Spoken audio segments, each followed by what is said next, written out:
This is Numbers 27. The census is done. It's going to come into play when they divide up the land. But the 5 daughters of Zelophehad have a question. Numbers 27, verse 1. Then the daughters of Zelophehad, the son of Hepher, the son of Gilead, the son of Machir, the son of Manasseh, of the families of Manasseh, the son of Joseph, came near. These are the names of his daughters, Mahlah, Noah, and Hoglah, and Milcah, and Tirzah. They stood before Moses, and before Eleazar the priest, and before the princes, and all the congregation at the door of the tent of meeting, saying, Our father died in the wilderness. He was not among the company of those who gathered themselves together against Yahweh in the company of Korah, but he died in his own sin. He had no sons. Comment, Zelophehad died in the wilderness. He was likely part of the generation who sinned at Kadesh by refusing to enter the promised land, but he did not take part in Korah's rebellion. He left 5 daughters and no sons. Apparently, all the daughters are unmarried. The way it stands now, Israel will divide the land to the males only. These 5 daughters will have no place to live and no land to support them when the manna stops falling. Verse 4, Why should the name of our father be taken away from among his family because he had no son? Give to us a possession among the brothers of our father. Comment, they want to hold a possession in their father's name. Their father left Egypt with the expectation of receiving part of the promised land. The daughters said, quote, Why should the name of our father be taken away? We can see this as a little hint of the afterlife if we want to see it that way. It's not explicit by any means, but there is a little something here because they appealed on behalf of their father. They didn't appeal for their own sakes. They didn't say, we're not going to have any place to live. Why should an appeal on behalf of a dead man carry any weight if he doesn't exist? But if he is merely passed from life to life, then he still has rights. Verse 5, Moses brought their case before Yahweh. Yahweh spoke to Moses, saying, The daughters of Zelophehad speak right. You shall surely give them a possession of an inheritance among their father's brothers. You shall cause the inheritance of their father to pass to them. Comment, Yahweh agrees with the 5 daughters, and he's going to encode their appeal into a general statute. Verse 8, You shall speak to the children of Israel, saying, If a man dies and has no son, then you shall cause his inheritance to pass to his daughter. If he has no daughter, then you shall give his inheritance to his brothers. If he has no brothers, then you shall give his inheritance to his father's brothers. If his father has no brothers, then you shall give his inheritance to his kinsman, who is next to him of his family, and he shall possess it. This shall be a statute and an ordinance for the children of Israel, as Yahweh commanded Moses. Comment, in our time, inheritance of land is according to the will of the owner.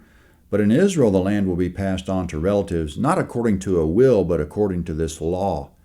The land will go to the owner's sons. If there are no sons, it will automatically go to the daughters, if there are any, and then on down the line according to the law. Verse 12, Yahweh said to Moses, Go up into this mountain of Abarim, and see the land which I have given to the children of Israel. When you have seen it, you also shall be gathered to your people, as Aaron your brother was gathered, because in the strife of the congregation you rebelled against my word in the wilderness of Zin, to honor me as holy at the water before their eyes. These are the waters of Meribah of Kadesh in the wilderness of Zin. Comment, we remember that Moses and Aaron credited themselves and didn't mention Yahweh when they brought water from the rock. Therefore Yahweh told Moses and Aaron, quote, You shall not bring this assembly into the land. Numbers 20, verse 10. So Yahweh already dealt with Aaron. He died on Mount Hor. Now Yahweh is going to deal with Moses on Mount Nebo, which is in the Abarim range on the east side of the Jordan, overlooking the Jordan Valley. Moses will never enter the promised land, but he will see it from the mountain before he dies. This is advance notice for Moses because he won't die until the end of Deuteronomy, and we'll see that Moses has some other legitimate business between now and then.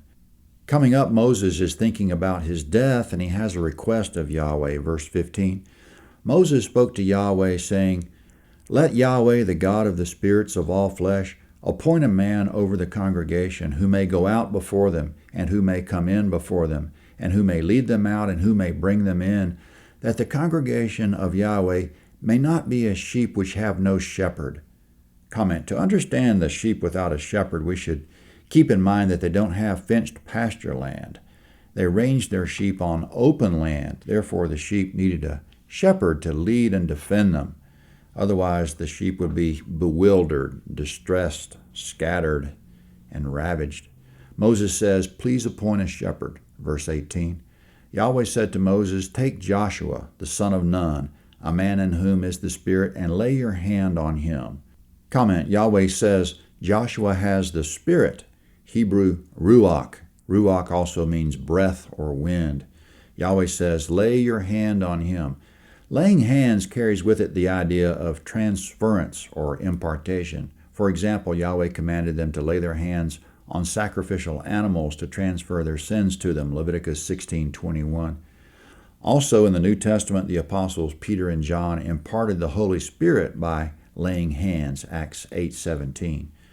So by laying hands on Joshua, Moses will be transferring his leadership to him and hopefully imparting some spiritual gifts as well, as Yahweh allows. Indeed, this will happen because it says in Deuteronomy 34:9, quote, "Joshua the son of Nun was full of the spirit of wisdom, for Moses had laid his hands on him," end quote. But no one in those times ever came up to the level of Moses, Deuteronomy 34:10. Going on, Yahweh still commanding Moses, verse 19, "Set him before Eleazar the priest and before all the congregation, and commission him in their sight. You shall give authority to him, that all the congregation of the children of Israel may obey. He shall stand before Eleazar the priest, who shall inquire for him by the judgment of the Urim before Yahweh." Comment: this is one of 7 verses in the Bible that mentions the mysterious Urim. Along with the Thummim, it was a small object that the high priest could carry inside his breastplate. They used the Urim and the Thummim to determine the will of Yahweh, Exodus 28:30. How they did that, we don't really know. Yahweh continues to talk about Joshua going on. "At his word they shall go out, and at his word they shall come in, both he and all the children of Israel with him, even all the congregation." Comment: those are shepherding terms. A shepherd has a small fenced area for the sheep like a corral, also called a sheepfold, and on a daily basis he leads the sheep out for pasture and then back in. Joshua will lead the people in and out. Verse 22, "Moses did as Yahweh commanded him. He took Joshua and set him before Eleazar the priest and before all the congregation. He laid his hands on him and commissioned him as Yahweh spoke by Moses." Comment: Moses will still be in command for a while until he can get his business wrapped up. That's the chapter. You can easily find the link for Numbers 28 at landofhavilah.net. Numbers 28.